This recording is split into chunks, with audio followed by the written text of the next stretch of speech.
बिस्मिल्लाहिर्रहमानिर्रहीम। अस्सलाम वालेकुम रहमतुल्लाहि व बरकातहू। कैसे हैं? खैरियत से हैं? तभी ठीक है आपको जैसे कि मालूम है कि हमारे देखभाल शेल्टर भावलपुर में हमारे पास बच्चे, बड़े, बूढ़े, जवान, स्पेशल पर्सन और दीगर जो खसूसियात के हामिल अतफाल व अफराद हैं यहाँ पे रहते हैं। तो अक्सर लोगों के मुताबिक हर इंसान अपने अंदर एक छुपी हुई सलाहियतें रखता है और कुछ के मुताबिक जाहिरी तौर पे अगर कोई कमी है तो वो समझते हैं बेकार है। मगर हमारी आज ये जो सोच की तब्दीली की ये जो गुफ्तगू आपसे कर रहे हैं उसमें हमारे पास कारी आरिफ साहब मौजूद हैं। ये माशाल्लाह यहाँ पे हमारे पास देखभाल शेल्टरों में रहते हैं और दोनों टांगों से ये स्पेशल है। मगर इन्होंने आज एक ऐसा सवाल पूछने का इरादा किया है तो मुझे कह रहे हैं कि इस सवाल का आप जवाब दें। तो इंशाल्लाह मैं कोशिश करूंगा कि उस सवाल के जवाब की कुछ वजाहत भी करूं। तो मुझे उम्मीद है क्योंकि अक्सर ये माशाल्लाह बड़े बड़े सवाल करते हैं जो आम अकल हैरान रह जाती है। तो आज इनसे पूछते हैं कि क्या सवाल करते हैं। जी कार साहब बताइएगा। गरीब बंदा नाप तोल कैसे करता है? जी इनका सवाल है गरीब बंदा नाप तोल कैसे करता है। अब जहां तक मुझे अंदाजा है कि ये पिछले दिनों कुछ मुशावरत या डिस्कशन या इस तरह का कोई इनकी एक अपनी सोच या प्लानिंग चल रही थी तो उसके मुताबिक इन्होंने आज मेरे से सवाल किया है कि गरीब बंदा नाप तोल कैसे करता है।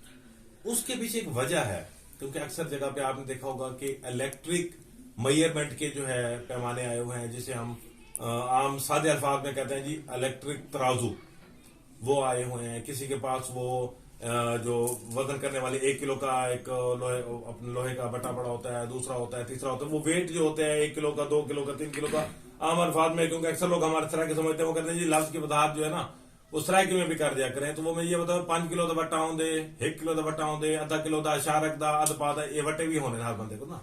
अब इनके सवाल के मुताबिक गरीब बंदा नाप तोल कैसे करता है। अब उसमें ना एक आपको छोटा सा एक वाकया सुनाता हूं, गौर से सुनिएगा और फिर बताइएगा कि ये बात किस हद तक माशरे के अंदर आम है। एक किसान होता है, उसके पास जैसे मजदूरी करता है तो कुछ जानवर होते हैं तो वो उनका दूध निकालता है। दूध निकाल के उसकी दही बना के फिर वो लस्सी बना के फिर उसका मक्खन बनाता है। मक्खन बना के वो आधा आधा किलो 1-1 किलो का वो उसका एक पेड़ा बना के वो मार्केट जाके सेल करता है और उससे वो अपनी घर की चीजें ले आता है, गुजर बसर करता है। एक दफा ऐसा ही हुआ कि किसान एक जगह गया जहां से वो अपने घर का परचून का सामान लेता था, चीनी, चावल, दाल, आटा वगैरह। अब वो किसान जो है 1-1 किलो के मक्खन की जो उसने बनाए हुए थे पेड़े वो लेके गया दुकानदार के पास। ये 10 पेड़े हैं, आप रख लें और इसके एवज जो पैसे बनेंगे ना आप मुझे ये चीज दे दें। अब जाहिर सी बात है किसान होते हैं, इतनी आमदनी तो होती नहीं है ना कि पूरे पूरे महीने का राशन इकट्ठा ले लें। तो वो 1-1 किलो बेचारा चीज लेके आता।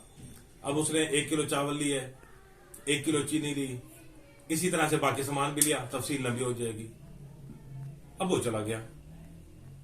दुकानदार को ख्याल आया कि किसान से जो मैंने ये मक्खन लिया है आधा किलो वाला भी और किलो वाला भी, तो मैं इसको नापूं तो सही, इसका वजन तो करूं, क्या ये 1 किलो का है या नहीं है।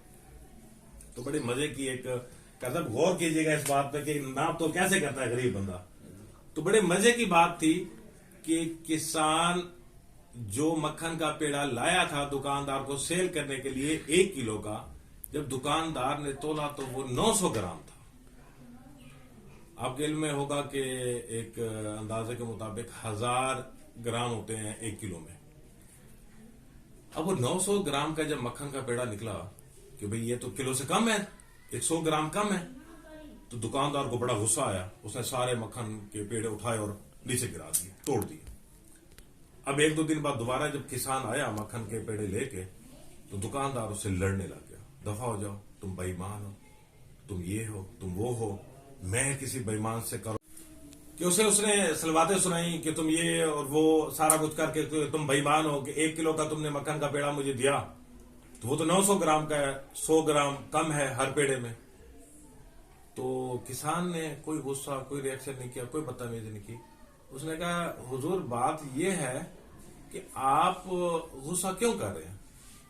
अगर क्या मतलब तुम 100 ग्राम हर पेड़े में तुम्हारे पास कमी है और तुम मुझे कह रहे हो कि मैं गुस्सा क्यों कर रहा हूं।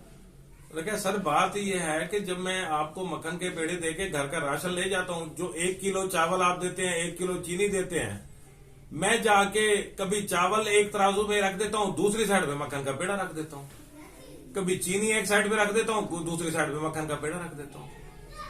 तो मैं आपके पास ले आता हूँ, अब आप मुझे 1 किलो चावल और 1 किलो चीनी देते हैं, उसके वजन के बराबर मक्खन का पेड़ा होता है।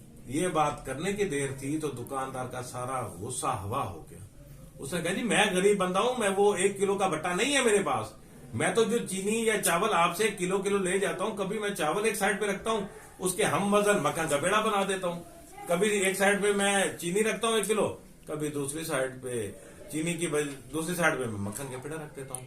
तो दुकानदार को अकल ठिकाने आ गई कि इसको मैं ही 1 किलो की बजाय 900 ग्राम चीज देता हूं, और जो आज वापस मेरे पास जब ये चीज आई है तो मेरे 1 किलो के अंदर 900 ग्राम होते हैं, तो मक्खन का पेड़ा भी तो 900 ग्राम होगा। तो अक्सर ऐसा होता है कि जब आप किसी के नाप तोल में कमी करते हैं, तो जब आप उसके साथ दोबारा कभी टकराव होता है तो आपके पास भी वो चीज कम आती है। तो इसको इस तरह से शरई तौर पे भी, इखलाकी तौर पे भी कहा जाता है कि जो बोगे वो काटोगे। अगर दुकानदार उसे 1 किलो पूरी चीनी देता, 1 किलो पूरा चावल देता, तो मक्खन का पेड़ा भी 1 किलो का निकलता कि ना निकलता। कैसे कर साहब? जी ऐसे है, क्योंकि उनके पास वो बट्टे तो होते नहीं 1 किलो वाले, तो वो इस वजह से उसने किलो चावल में 100 ग्राम कम करता था, चीनी में 100 ग्राम कम करता था। तो क्या हुआ कि एक वक्त आया कि वो ही 100 ग्राम कम उसके पास सामान आने लग गया। तो इसलिए कहा जाता है कि किसी को धोखा ना दें, ऐसा ना हो कि वो धोखा धो के वापस आपके पास आ जाए और आपको धोखा खाना पड़े। तो आज देखभाल की ये सोच आपसे शेयर करने, आज कारी साहब ने ये जो सवाल किया तो मैंने कहा आपसे भी शेयर करें कि ये चीजें कैसे हम बेहतर तरीके से कर सकते हैं। शेल्टरों में मगरिब की नमाज का टाइम हो रहा है, तो इंशाल्लाह अगली वीडियो में आपसे मुलाकात करेंगे। दुआ में याद रखिएगा। अस्सलाम वालेकुम।